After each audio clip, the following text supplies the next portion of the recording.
A Navy SEAL touched a cracked piano key, and a melody only a dead woman should know came alive again. Marielle froze, hearing the song her mother played the night she vanished forever. Rook, the scarred German shepherd, reacted as if recognizing a voice from another life. Then Axl Rose stepped out, claiming Amelia loved him, and demanding the music finish what her death could not. A single gunshot, a desperate leap, and Rook sacrificed himself to save the man fate chose. When the piano played a perfect final note on its own, Elias realized Amelia had saved 2 children, not 1. So who is the other child, and where will this story lead? Tell me your guess, and don't forget to like and subscribe. The first sound inside the abandoned warehouse wasn't the wind clawing at the tin roof, nor was it the restless tide crashing against the rocks outside. It was a piano, a single trembling note, a cracked key struck by a man who couldn't remember learning the melody his hands somehow knew. Elias Wren stood at the upright piano, its battered wooden frame dulled by years of salt air. Tall, broad-shouldered, wrapped in an old olive M65 jacket that still held the ghost of military discipline. His steel-gray eyes narrowed, not in defiance, but in a quiet kind of pain only men who had seen too much carried inside them. Scars along his right hand caught the lantern light. Reminders of a Navy SEAL mission gone wrong, a moment that shattered more than bone. Behind him, Marielle Hart struggled against the pillar she'd been tied to. Even through fear, she held a calm, fragile elegance. A slender woman of 32, with long, dark blonde hair falling in soft waves, light blue eyes that seemed always one breath away from breaking, and a cream trench coat torn at the sleeve, revealing the deep red knit dress beneath. A small musical note tattoo on her left wrist trembled with every pull of the rope. "Don't," she whispered. Her voice shook. "Please don't play the last part." But Elias didn't control what happened next. The cold barrel of a gun pressed into his ribs had already stolen any choice he might have had. Axl Rose stood behind him, tall, lean, and carved by grief more than age. At 55, he still carried himself with the severe posture of a former soldier. His salt and pepper hair cut short, his sharp cheekbones hollowed by sleeplessness, and eyes, dark, sunken, wounded, that had once loved fiercely and now hated with equal force.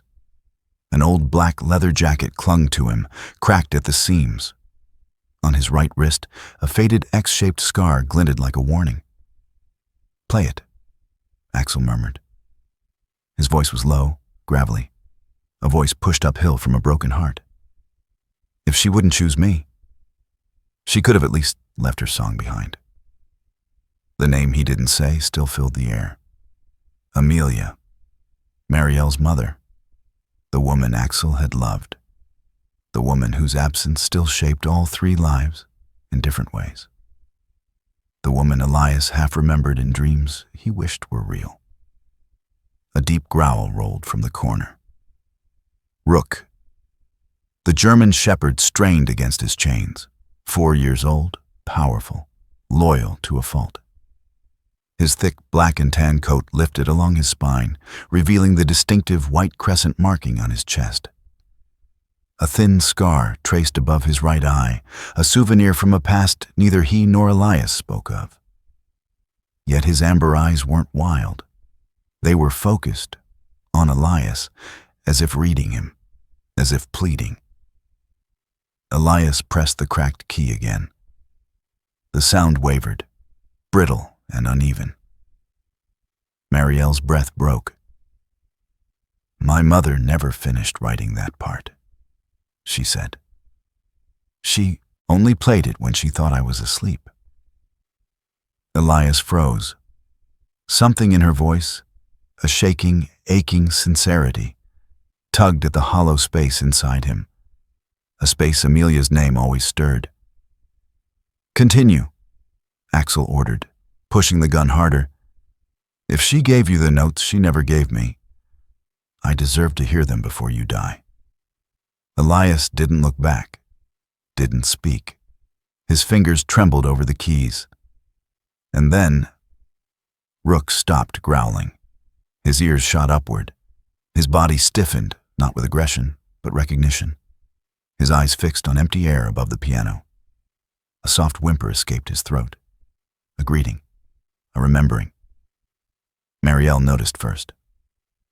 Why is he acting like that? She wasn't asking Elias. She was asking the unseen. Then the cracked piano key vibrated, on its own. A faint note trembled into existence. A whisper of sound, no more than a breath. Elias jerked back.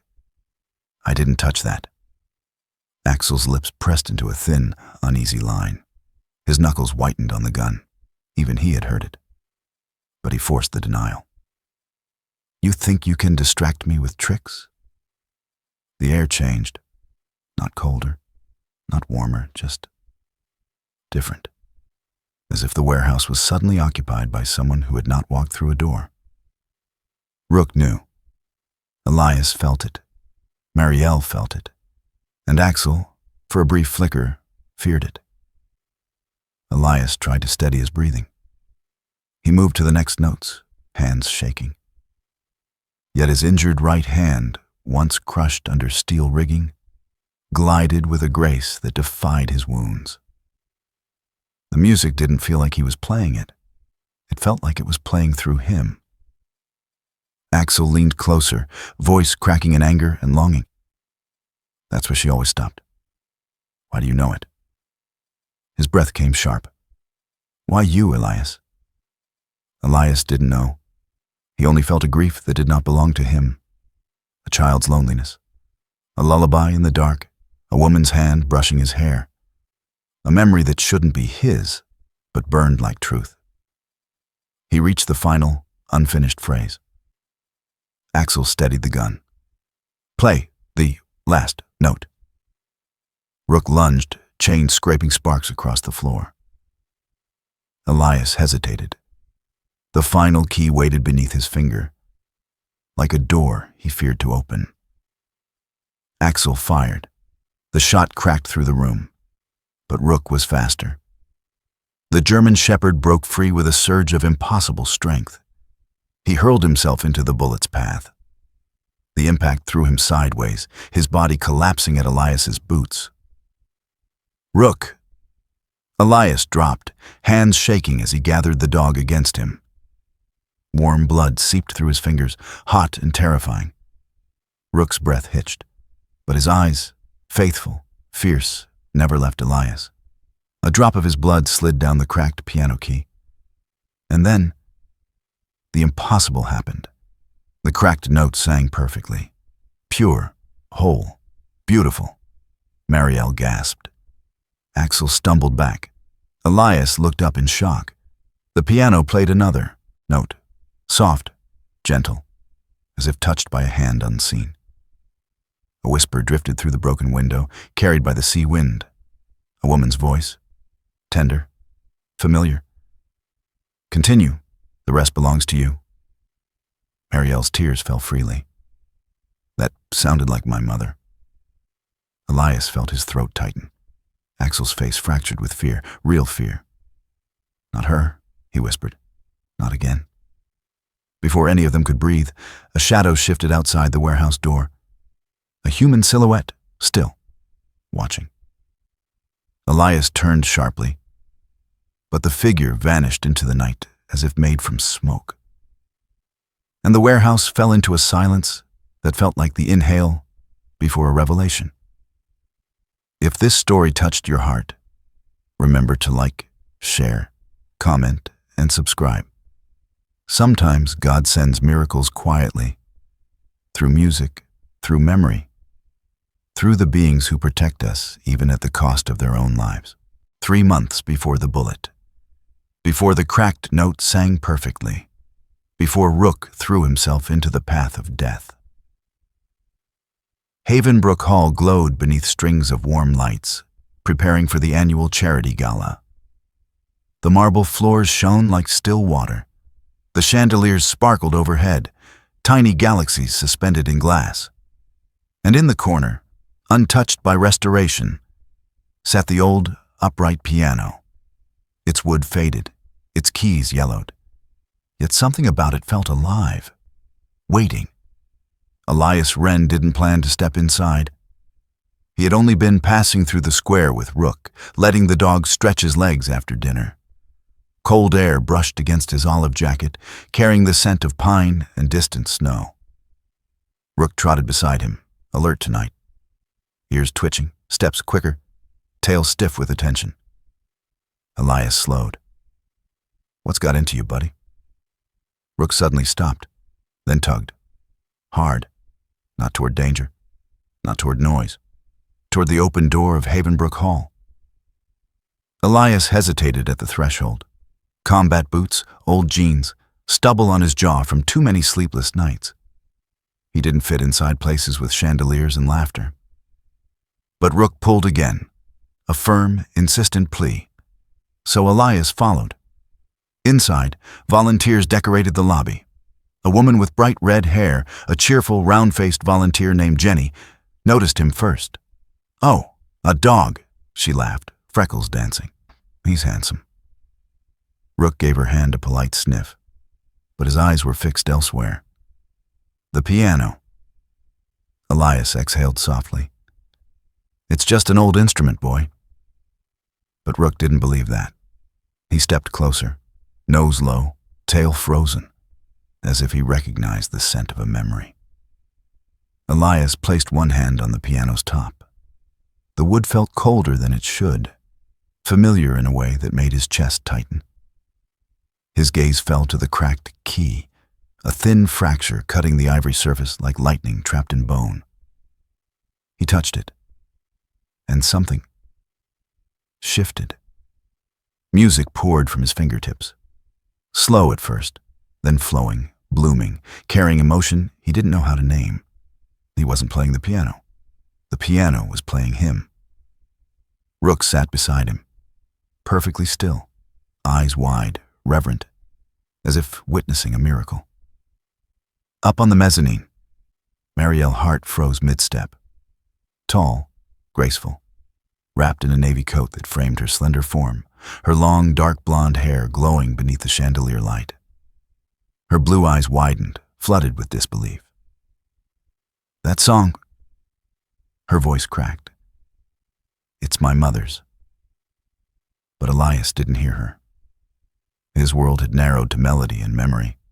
His injured hand, scarred, once shattered, moved with impossible certainty.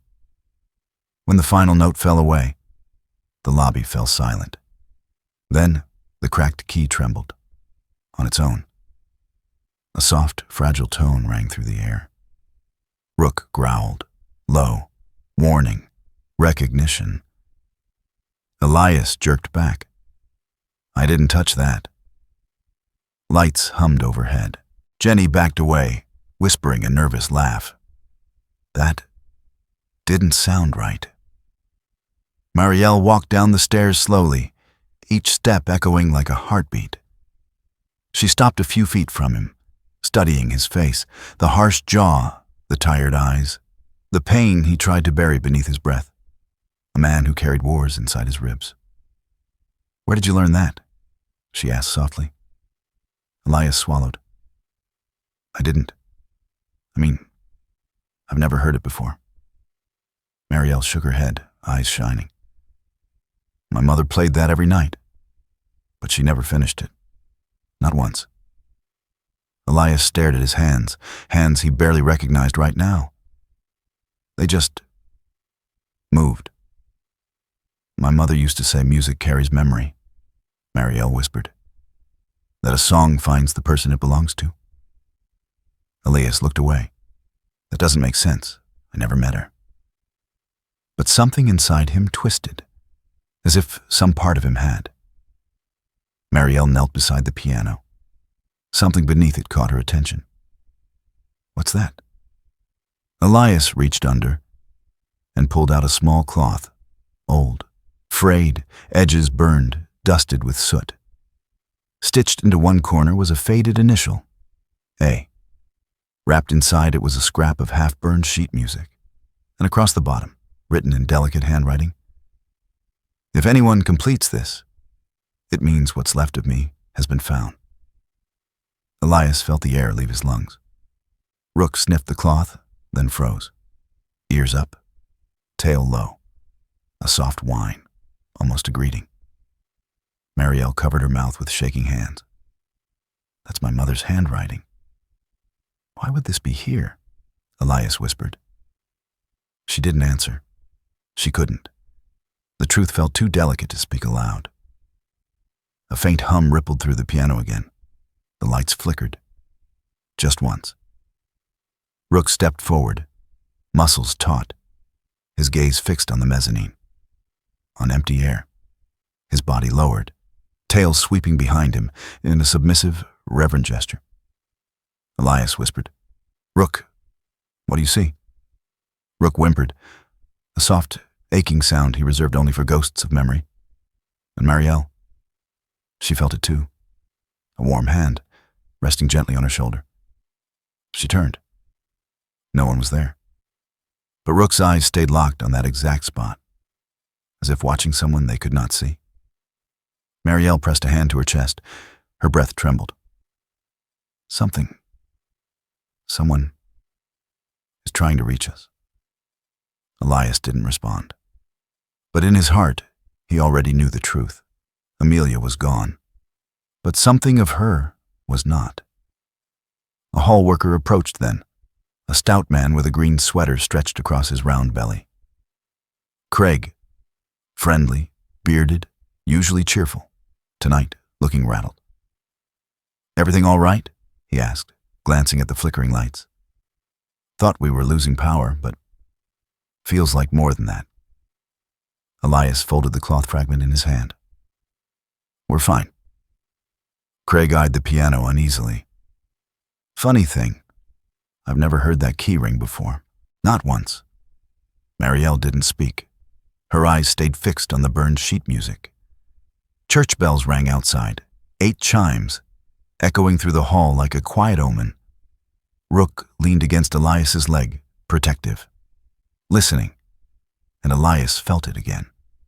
That strange pull, heavy and soft at the same time. A song longing to be completed, a past refusing to stay buried. And he understood.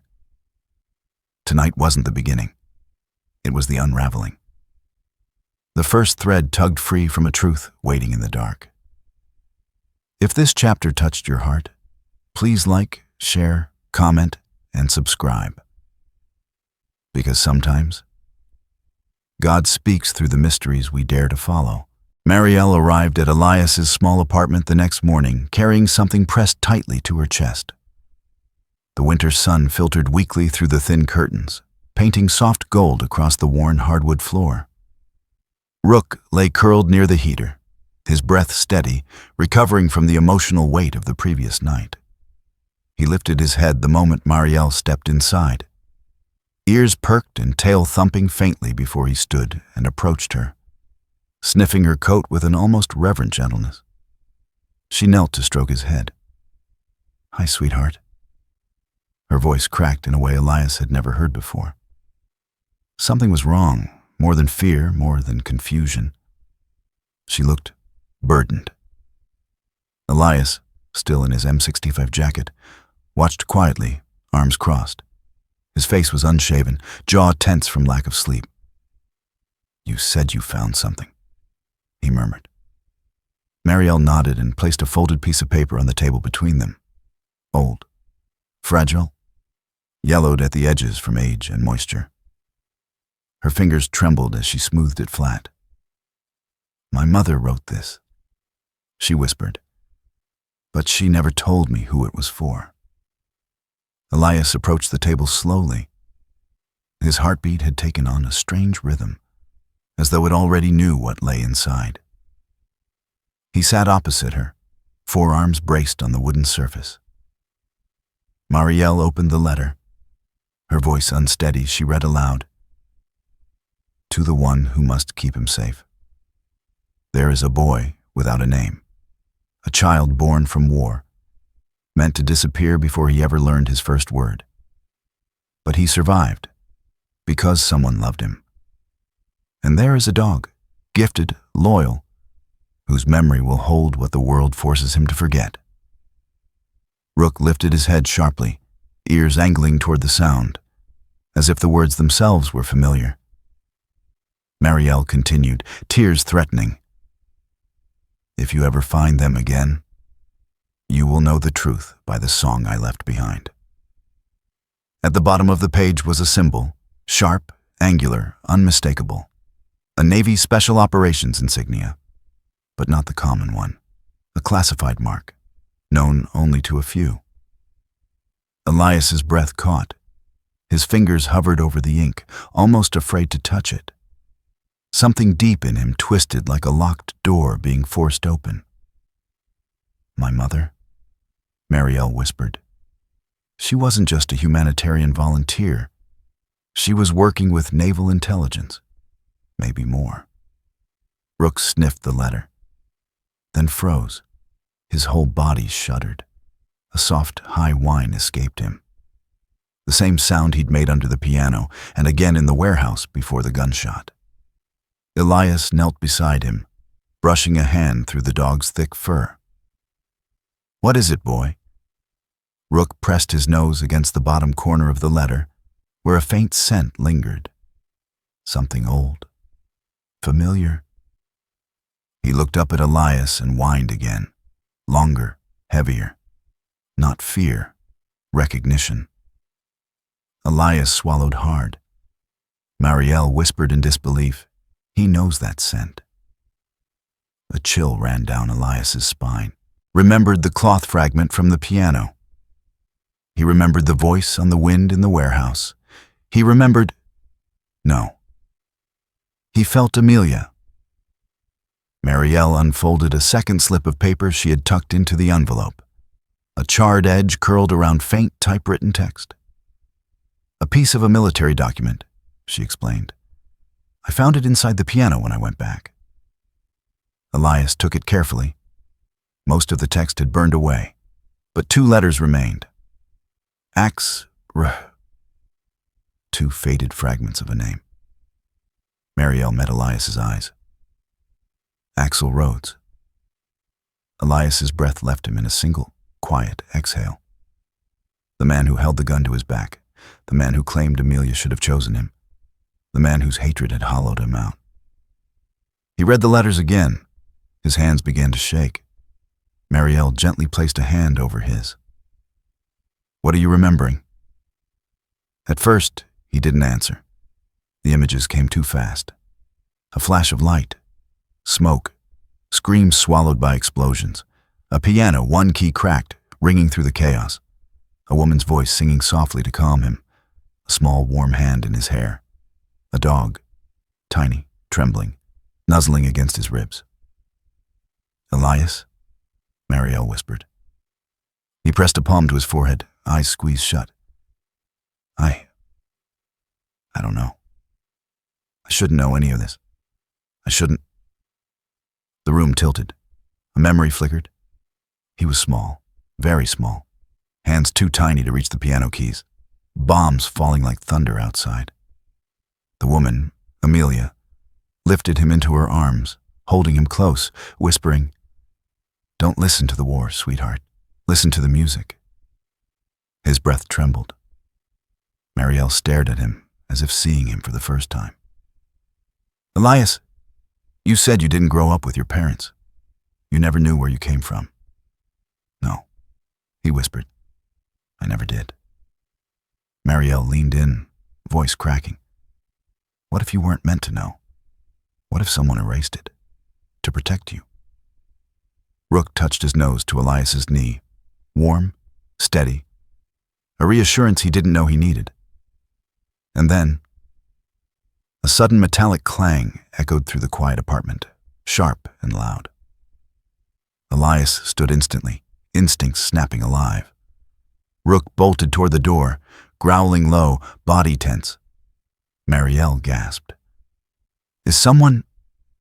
But Rook didn't move to attack. He stopped 2 steps from the door, tail lowered, head bowed, as though submitting, as though greeting someone he remembered. Elias approached slowly. He opened the door. No one was there. Just a single envelope on the floor. No stamp, no name. Inside, a photograph. A blurry image of a woman holding a toddler. The woman was Amelia. The toddler had Elias's eyes. Elias staggered back, gripping the door frame. Marielle covered her mouth, tears falling. Rook sat beside Elias and pressed his body against his leg, whimpering like he had found the child he once guarded long ago. Inside the envelope was one more line, handwritten. He was never nameless. You just forgot. Elias felt his knees weaken. For the first time, he allowed himself to wonder. Was he the boy in Amelia's letter? The child without a name? The one saved by music? And by a dog with a memory stronger than war?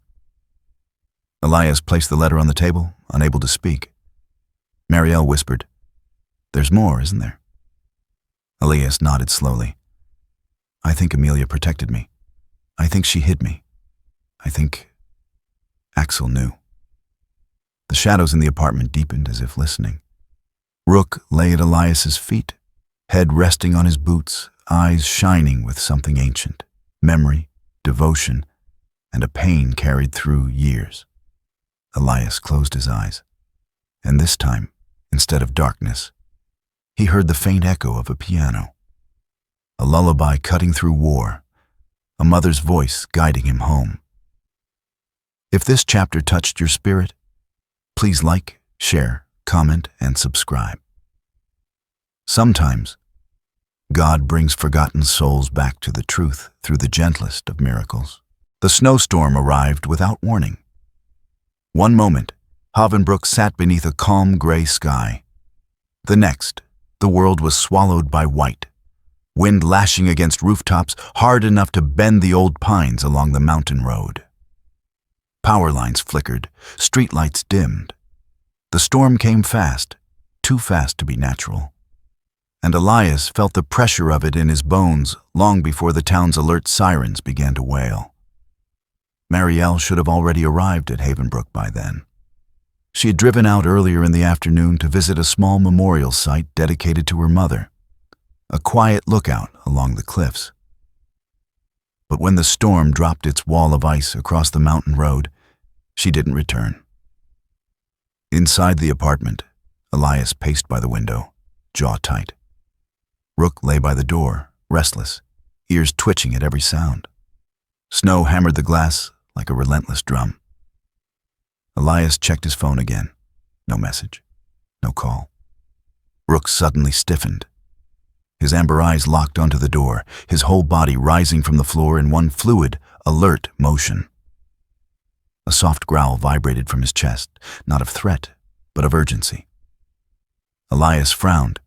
"What is it, boy?" Rook ran to the door, whining sharply, then clawing at the bottom edge as if trying to dig through it. His breath came fast, visible in small puffs of worry. He barked once, loud, commanding. Elias grabbed his coat instantly. They stepped into the storm. Wind slapped against Elias's face, freezing his breath. Snow blew sideways, erasing the road in seconds. But Rook pushed forward, nose low, paws carving determined paths through the drifts. Halfway up the mountain pass, Elias saw it. The outline of a car slanted against a snowbank, its rear tires dangling dangerously close to the cliff's edge. The hazard lights blinked weakly, barely visible through the storm's veil. Marielle. Elias sprinted the last few feet.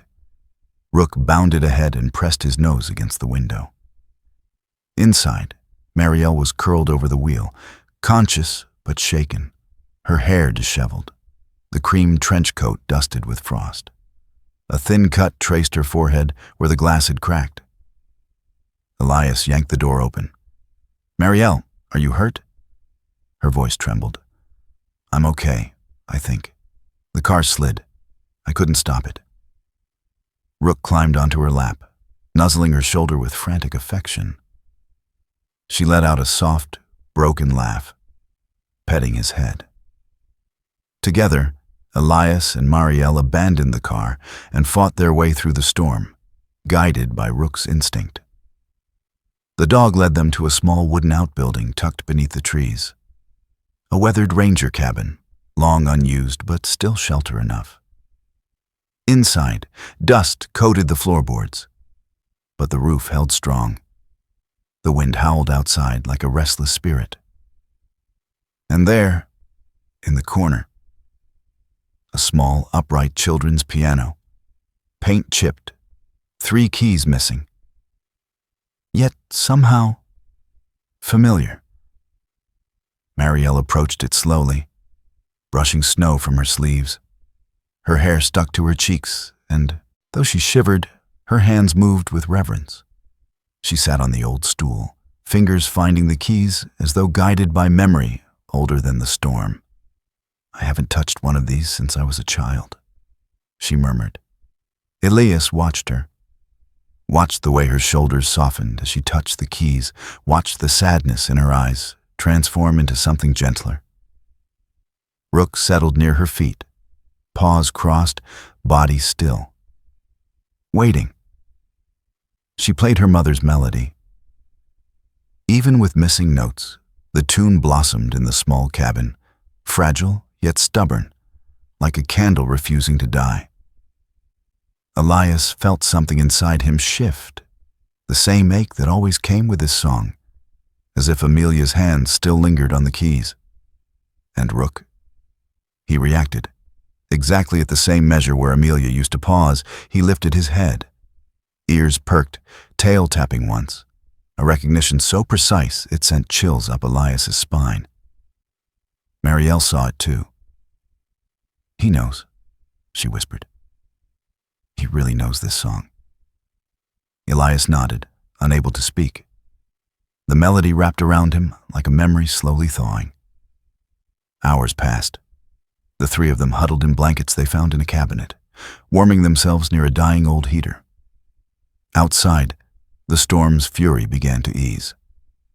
Marielle eventually drifted to sleep, her head resting on Elias's shoulder, while Rook curled beside them like a sentry sworn to guard their shared breath. Sometime after midnight, a soft sound stirred Elias from half-sleep. A piano note, clear, single, delicate. Marielle's head lifted. Her eyes met Elias's. "You heard that, right?" He nodded once. The old children's piano sat untouched across the room. No wind reached it. No rodent scurried across the keys. The note vibrated softly, echoing the exact point in the melody where Amelia always stopped.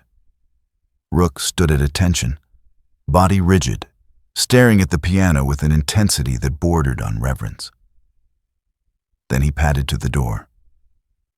Snow still drifted lightly, but the storm was no longer trying to swallow the mountain. Rook pressed his nose to the crack beneath the door, inhaling deeply. He growled, sharp, alert, and pawed the wood. Elias pushed the door open carefully.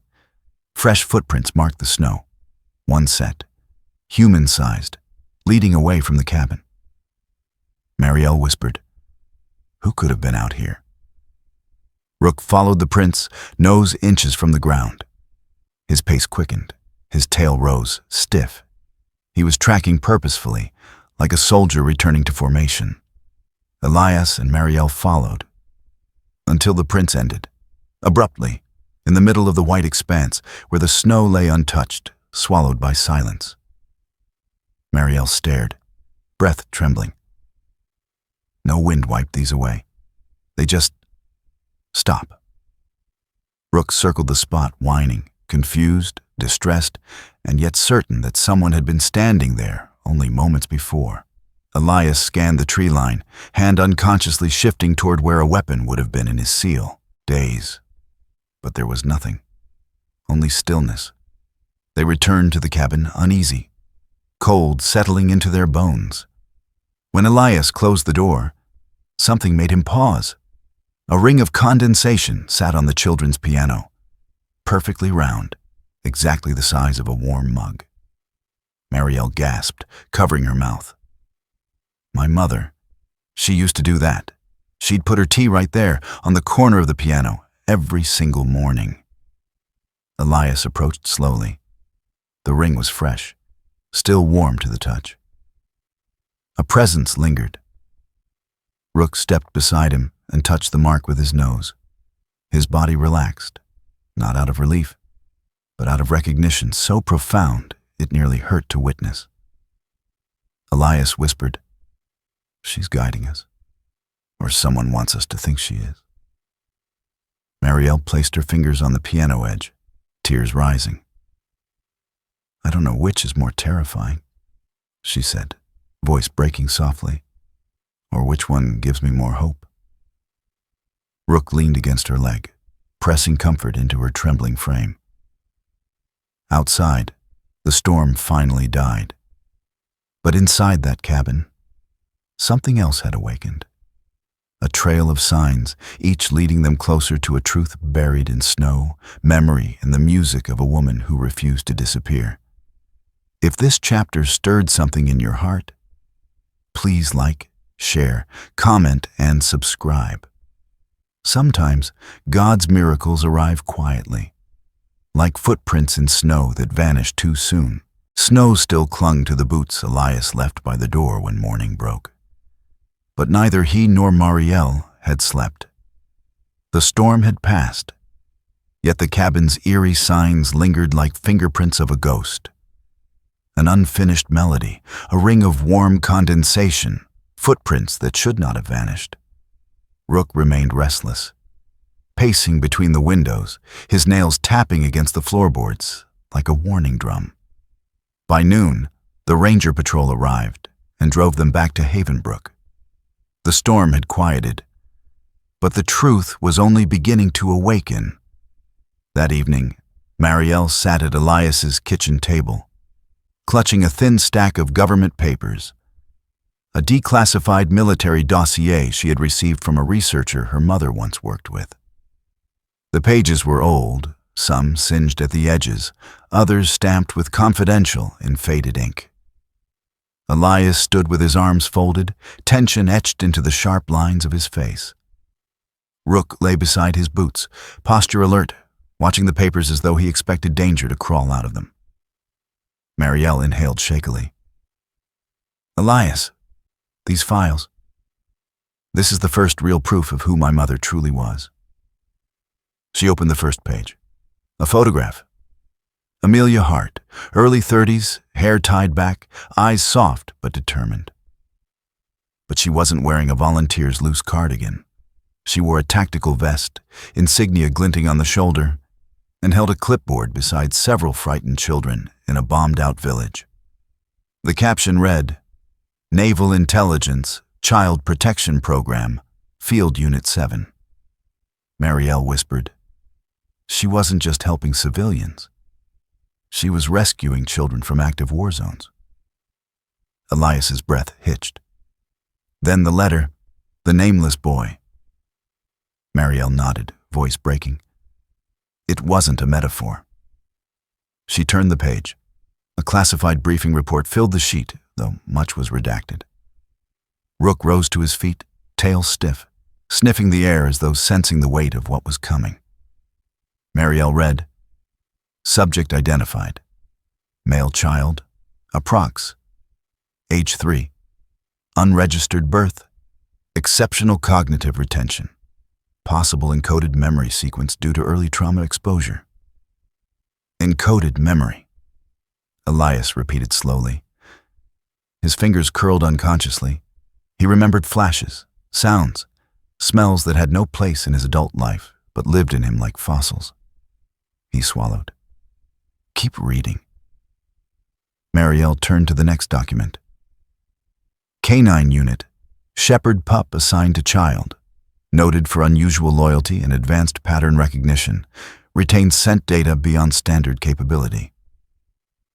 Rook stepped closer to Elias and rested his head against Elias's knee, as if saying, "Yes, I was there." Marielle continued. Extraction failed.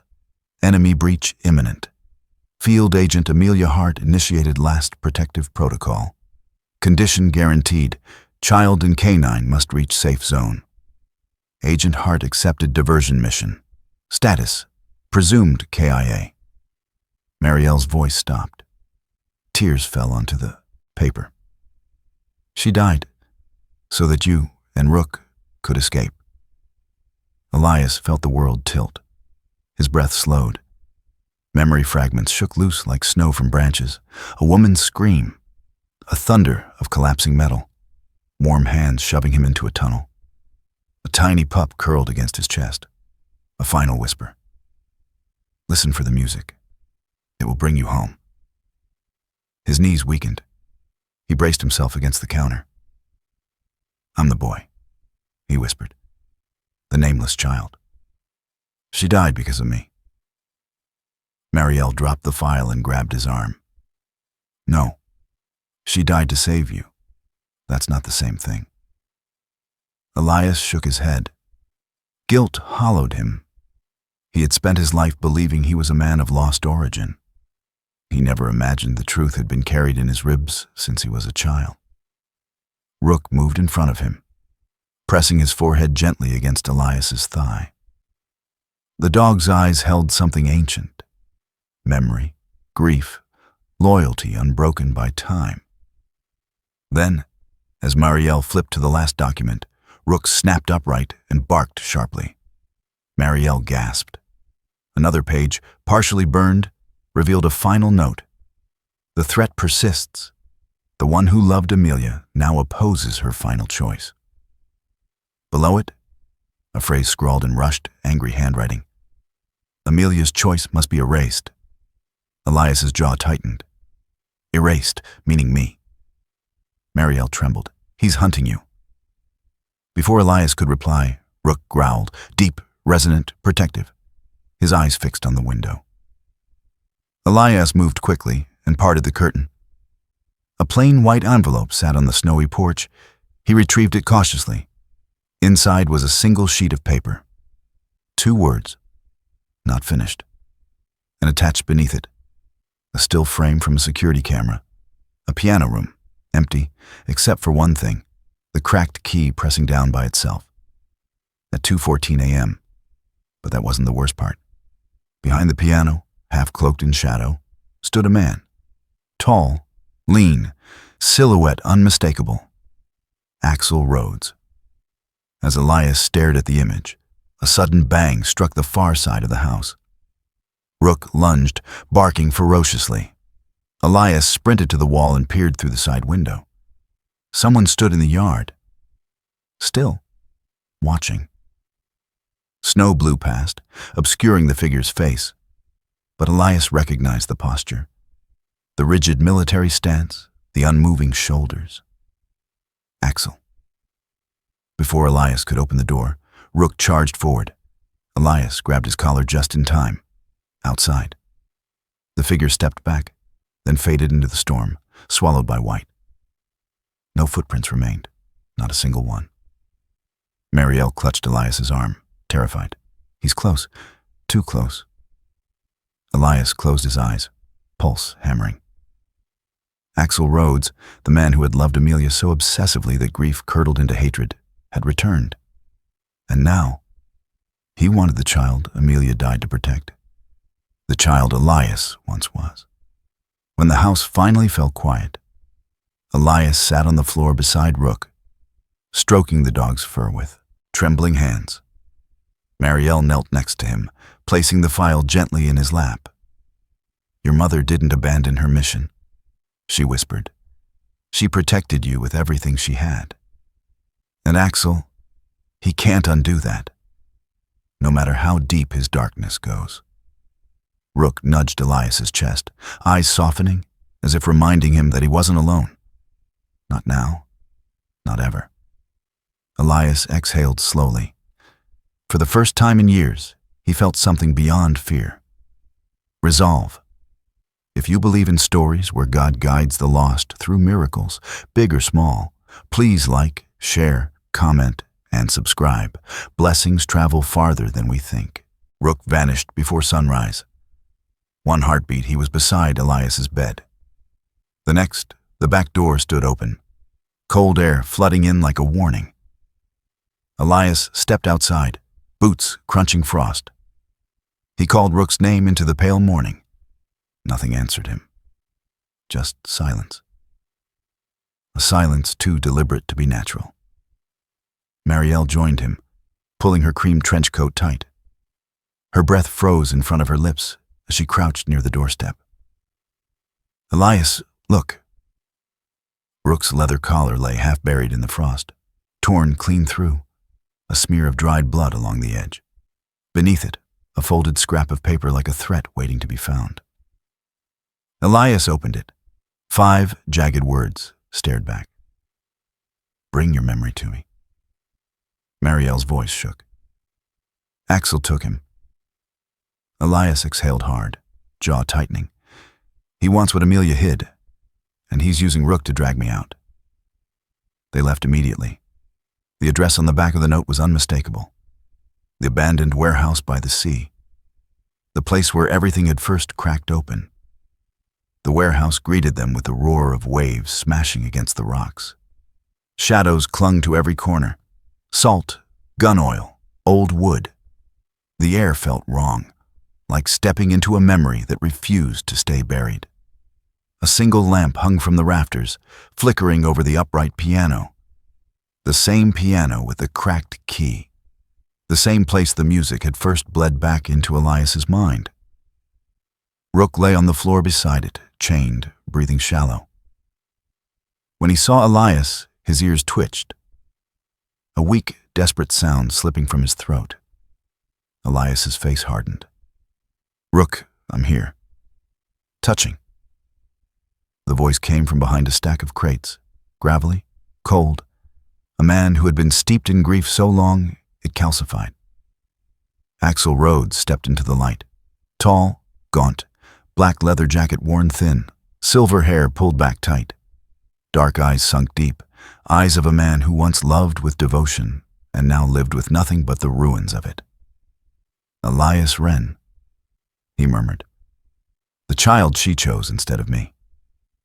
Marielle moved behind Elias, breath quick. Axel's gaze slid to her. And Amelia's daughter, 2 reminders of everything she sacrificed. Elias stepped forward. "Let him go."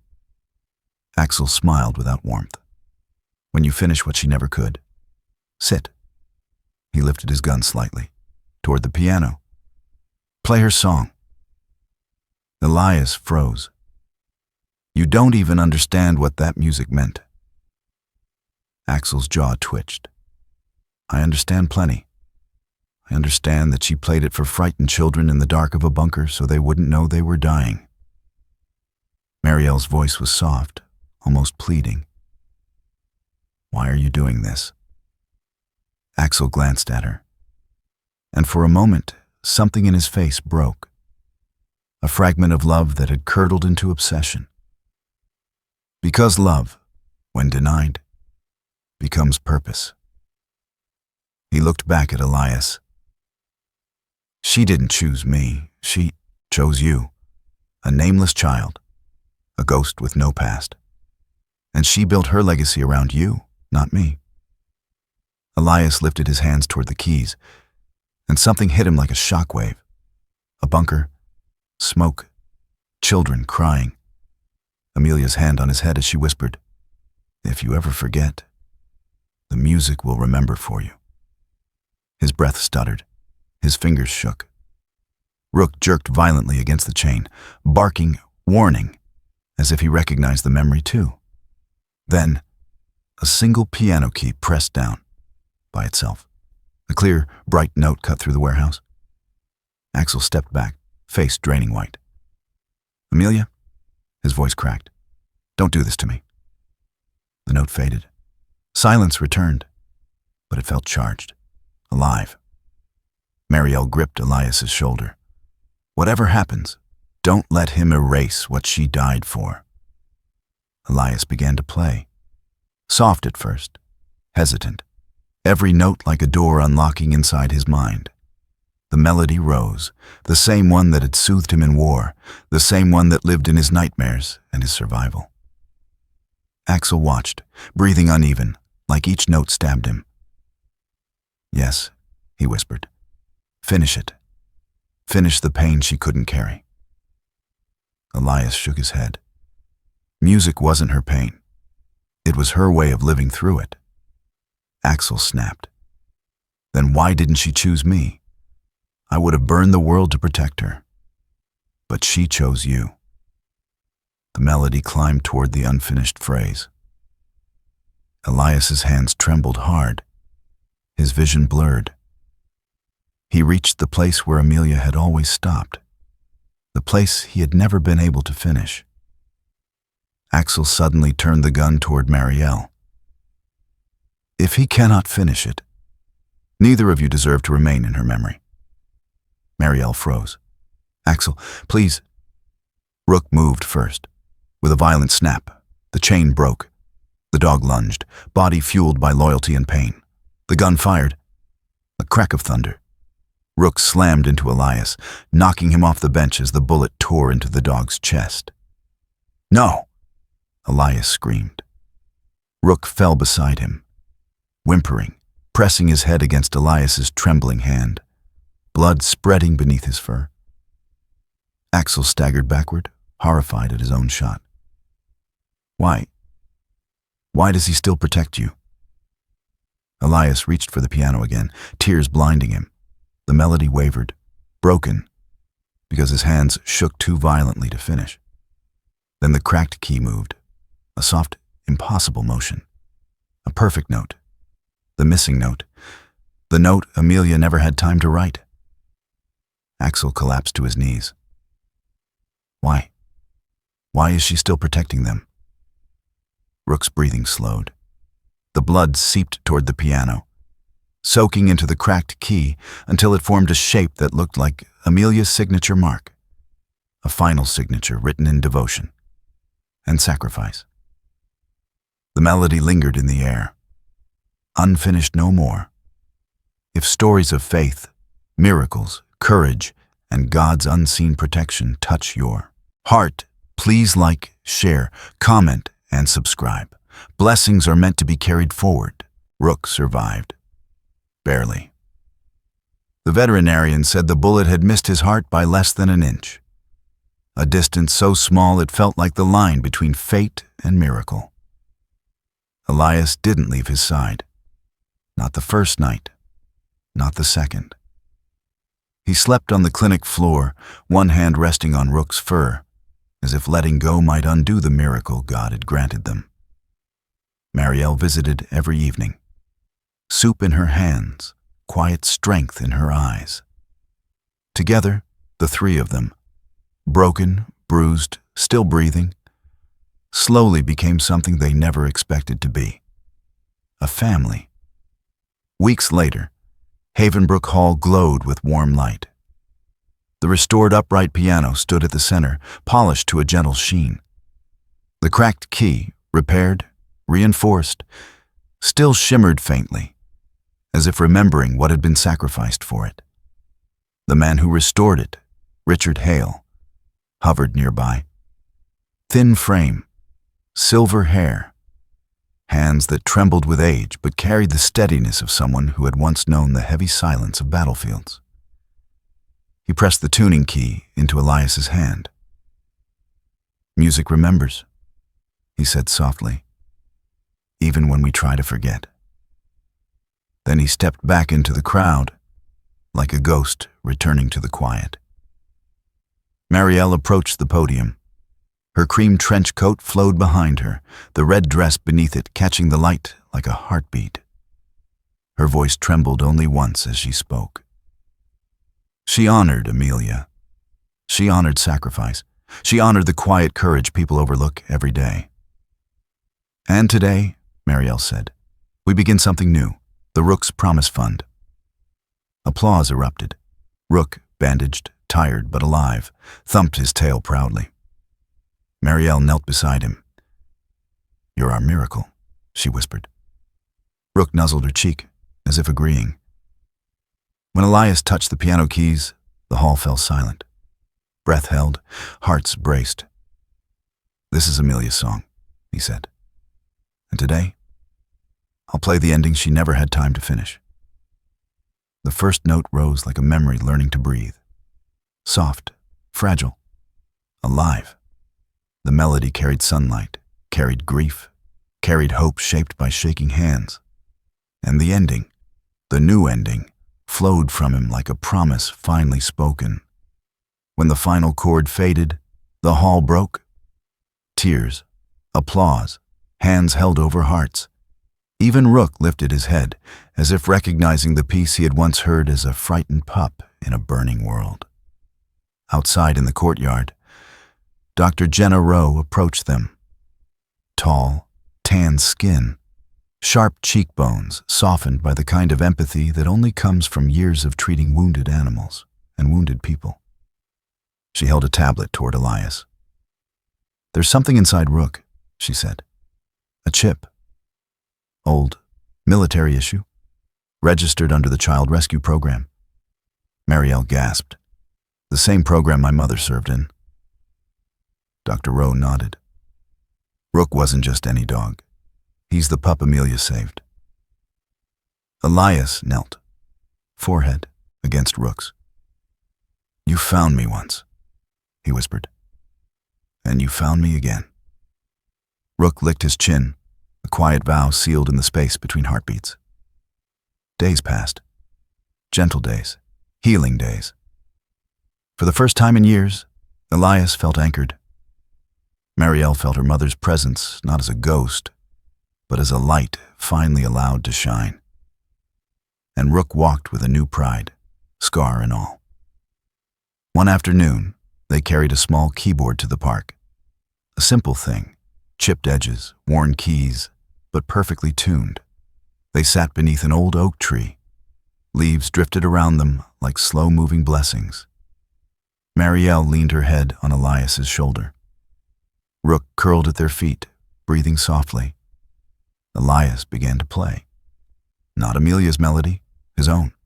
Light, healing, a beginning disguised as a song. Marielle closed her eyes. Rook sighed in contentment. Then Rook froze. His ears lifted. His body stiffened. His eyes locked onto something beyond the lake. A man, standing alone beneath the trees, watching them. He was in his early 30s, broad shoulders beneath a forest green jacket, dark hair cut close, jaw strong and shadowed with stubble. His posture held the calm discipline of someone who had grown up in danger and survived it. In his left hand, he held an old photograph. Sunlight caught the edges, revealing pieces of a truth no one was ready for. Amelia Hart, a small Elias, a shepherd pup, Rook as a baby. And beside them, another boy. Slightly taller, same dark hair, eyes hauntingly familiar. A face that mirrored Elias like a reflection separated by years instead of glass. The man whispered something, too soft to carry. He slipped the photograph inside his jacket. Then he murmured, "It's time the other one comes home." He turned, stepped back into the trees, and vanished. Rook didn't bark, didn't growl. He simply stared, still as stone, as if watching a memory walk away. If stories of faith, miracles, and the quiet ways God leads us home touch your heart, please like, share, comment, and subscribe. May His grace follow you wherever you go.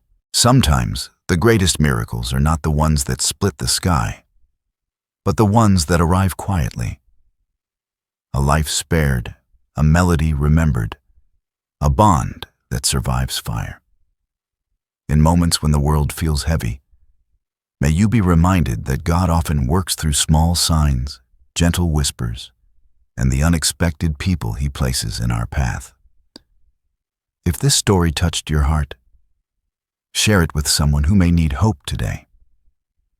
Leave a comment, subscribe to the channel, and help this message travel farther than any of us can on our own. May God watch over you. guide you through every valley, and fill your days with the kind of miracles that remind you you are never walking alone.